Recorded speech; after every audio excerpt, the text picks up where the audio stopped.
درود پاک کب کب کہاں کہاں اور کیسے کیسے کام آتا ہے۔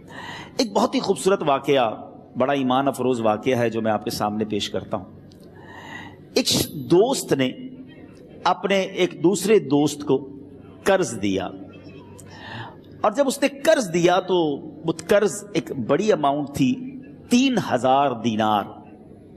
وہ ٹائم آ گیا جب اس ٹائم وہ قرض لینے کے لیے اپنے دوست کے پاس گیا کہ بھائی مجھے میرے پیسے واپس دو، تو اس نے کہا کہ پیسے تو نہیں ہے میرے پاس، میں کولیپس ہو گیا ہوں، بزنس اب میرا ختم ہو گیا ہے، میں تمہاری رقم نہیں دے سکتا۔ اس نے ایک اور ٹائم دے دیا اسے کہ ٹھیک ہے اب اتنے وقت دنوں کے بعد میں دے دوں گا۔ وہ ٹائم بھی گزر گیا، اور جب وہ ٹائم بھی گزر گیا تو اس کے بعد اس دوست نے کہا کہ اب تو پیسے دے دو بھائی، میرا ٹائم پورا ہو گیا ہے۔ پھر نہ دے سکا ٹائم۔ آخر کار معاملہ جو ہے وہ کورٹ میں چلا گیا، قاضی کے پاس چلا گیا۔ اب قاضی نے جس کو پیسے دینے تھے اس کو بلایا اور کہا کہ بھائی آپ کو اس کے پیسے دینے ہیں؟ کہتا ہے ہاں پیسے تو دینے ہیں۔ تو کہا پھر دیتے کیوں نہیں ہو؟ کہا پیسے ہیں ہی نہیں، کاروبار ہی ختم ہو گیا ہے، قرضہ تو لیا تھا، اب میرے پاس بچا ہی کچھ نہیں ہے۔ تو کہا اچھا اب یہ بتاؤ کہ کب دو گے، کیسے دو گے؟ اس نے کہا بس میرے پاس پیسے ہی نہیں ہیں۔ تو کہا اب تمہارے پاس 30 دن کا ٹائم ہے، 30 ڈیز میں یا تو اس کے پیسے لوٹا دو یا 30 دن کے بعد تمہیں قید کر دیا جائے گا۔ یہ شخص اب گھر آیا، پیسے تو تھے نہیں، مگر شاید علماء نے لکھا کتابوں میں، یہ واقعہ کئی بڑی بڑی کتابوں میں لکھا اور درود پاک کے فضائل کی بڑی بڑی کتابوں میں لکھا، اور اس شخص نے سوچا کہ اس نے ایک حدیث پاک پڑھی ہوئی تھی کہ جس میں یہ نبی پاک علیہ الصلوۃ والسلام نے فرمایا ہے، جس کا مضمون ہے کہ جو شخص پریشان ہو، مصیبت زدہ ہو، اسے چاہیے کہ مجھ پر کثرت سے درود پاک پڑھے، کیونکہ درود پڑھنا مصیبتوں اور پریشانیوں کو لے جاتا ہے۔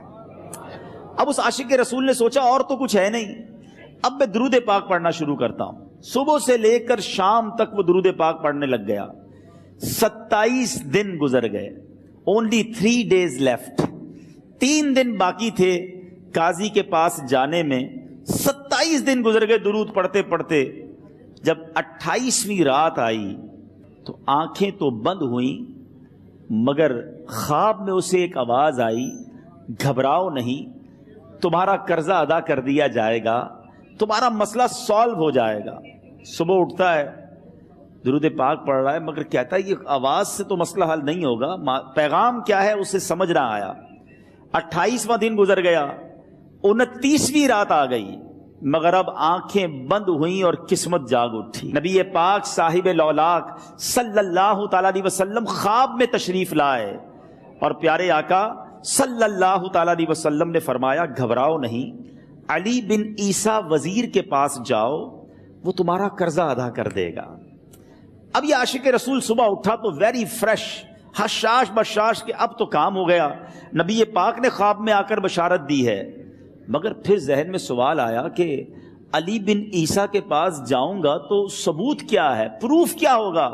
میں جا کر اس کو کہوں گا کہ میرا قرضہ دے دو تو ایسے تو قرضہ نہیں دے دینا، اور میں نے اس کو کہا کہ مجھے نبی پاک نے خواب میں کہا ہے، اور اس نے اگر مجھ سے کوئی نشانی مانگی تو میں نشانی کیا دوں گا؟ آخری دن تھا، 29واں دن تھا، وہ بھی درود پڑھتے پڑھتے گزر گیا۔ 30th نائٹ آ گئی، صبح وہ دن ہے جب عدالت میں جانا ہے۔ اب اس رات پھر نبی پاک علیہ الصلوۃ والسلام خواب میں تشریف لائے، اور آقا علیہ الصلوۃ والسلام نے فرمایا کہ علی بن عیسیٰ وزیر کے پاس جاؤ، وہ تمہارا قرض ادا کر دے گا۔ کہ حضور چلا تو جاؤں گا، لیکن اگر وزیر نے مجھ سے کوئی نشانی طلب کی تو میں کیا جواب دوں گا؟ پیارے آقا علیہ الصلوۃ والسلام نے کمال کا ارشاد فرمایا کہ علی بن عیسیٰ سے کہنا کہ تم روزانہ فجر کی نماز کے بعد 5000 بار درود پاک پڑھتے ہو، یہ راز فقط تم جانتے ہو اور تمہارا رب جانتا ہے۔ اب یہ جب صبح اٹھا تو ایک نشانی بھی مل چکی تھی۔ عدالت میں جانے سے پہلے وزیر کے دربار میں پہنچ گیا، اسے یہ ڈر تھا کہ آج پیسے نہ لوٹائے تو سزا ہو سکتی ہے۔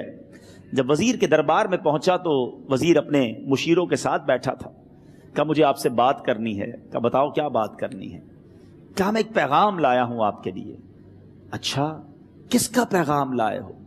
کہا میں نبی پاک جناب محمد مصطفیٰ صلی اللہ تعالی علیہ وسلم کا پیغام لایا ہوں۔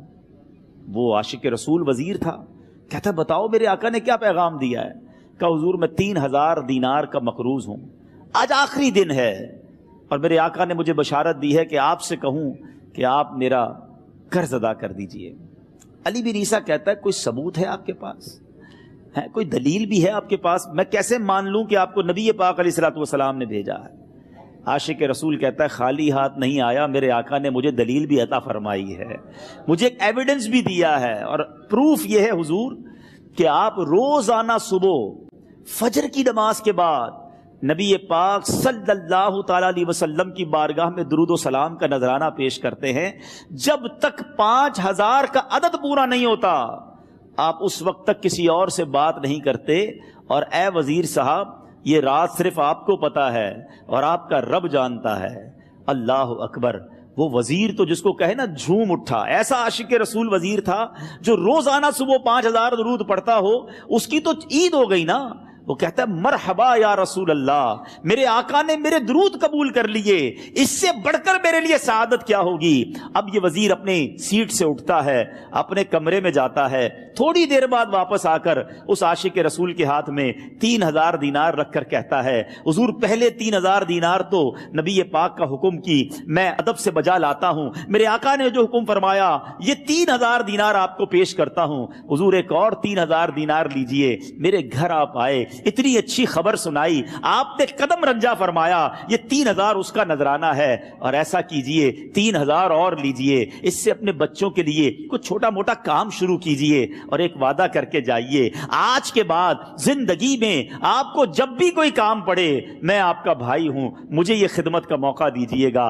اللہ اکبر! وہ مقروض جو ایک رات پہلے 3000 دینار کا مقروض تھا، ہو سکتا ہے اس کے بیک آف مائنڈ یہ بھی چل رہا ہو کہ اب شاید کل میں نے جیل میں جا کر عدالت میں جا کر گرفتاری دے کر جیل میں جانا ہے، مگر اب 9000 دینار ہاتھ میں ہیں۔ عاشق رسول جھومتا ہوا نبی پاک کی یاد میں گھومتا ہوا اب عدالت میں پہنچا۔ عدالت میں everybody expecting over there کہ آج اس نے آنا ہے اور آ کر کہنا یہی ہے کہ پیسے تو نہیں ہیں، گرفتار کر لو، مگر جا کر اس عاشق رسول نے 3000 دینار جج صاحب کے ہاتھ میں رکھ دیے۔ قاضی کہتا ہے پہلے تو یہ بتاؤ پیسے آئے کدھر سے؟ تم تو کہتے تھے غریب ہوں، تم تو کہتے تھے کاروبار نہیں ہے، ایک مہینے میں اتنی بڑی رقم کا انتظام کیسے ہو گیا؟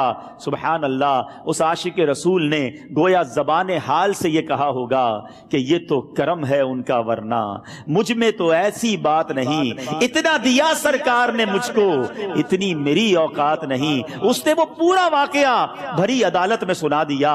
اللہ اکبر! میرے پیارے اسلامی بھائیوں ذرا سوچو پہلے زمانے میں کیسے عاشقان رسول ہوا کرتے تھے، وہ جج وہ قاضی بھی کیسا سرکار علیہ الصلوۃ والسلام کا عاشق تھا۔ اپنی سیٹ سے اٹھتا ہے، بھرے دربار میں بھری عدالت میں وہ اپنے چیمبر میں اپنے کمرے میں جاتا ہے، اور تھوڑی دیر بعد واپس آ کر اس کے ہاتھ میں بھی 3000 دینار ہیں، اور وہ 3000 دینار جو ہے وہ اس عاشق رسول کے ہاتھ میں رکھتا ہے کہ سارا ثواب علی بن عیسیٰ کیسے لے جائے، میں بھی تو نبی پاک کا غلام ہوں، میں تمہارا قرضہ میں ادا کرتا ہوں۔ اچھا، اب ایک اور عجیب سینیریو یہ بن گیا کہ جس نے کیس کیا تھا، جس نے دعویٰ کیا تھا، وہ بھی یہ سارا منظر دیکھ رہا تھا۔ کہتا ہے جج صاحب ذرا رکیے، میں بھی اپنے آقا کا امتی ہوں، اور ایک کام کیجئے قلم کاغذ منگوائیے، اس عاشق رسول کا قرضہ ہی میں معاف کر دیتا ہوں۔ اچھا، اب عاشق رسول نے وہ واپس 3000 دینار جو جج صاحب نے دیے تھے وہ واپس جج صاحب کو دیے کہ حضور یہ پیسے آپ ہی رکھ لیں، قرضہ ہی معاف ہو گیا، اب آپ کے پیسے کا میں نے کیا کرنا ہے؟ جج صاحب کہتے ہیں جو پیسے نبی پاک کے نام پر نکالے ہیں اب مجھے واپس نہیں چاہیے، یہ بھی تم اپنے ساتھ لے جاؤ۔ اللہ اکبر! میرے میٹھے اسلامی بھائیوں، وہ عاشق رسول ایک رات پہلے 3000 دینار کا مقروض ہے، اب 12000 دینار لے کر گھر کو واپس جا رہا ہے۔ اس ایک واقعے کے اندر جو ہم سب کے لیے درس ہے، جو ہم سب کے لیے پیغام ہے، شاعر لکھتے ہیں نا، دکھوں نے تم کو جو گھیرا ہو تو درود پڑھو، دکھوں نے تم کو جو گھیرا ہو تو درود پڑھو، جو حاضری کی تمنا ہو تو درود پڑھو۔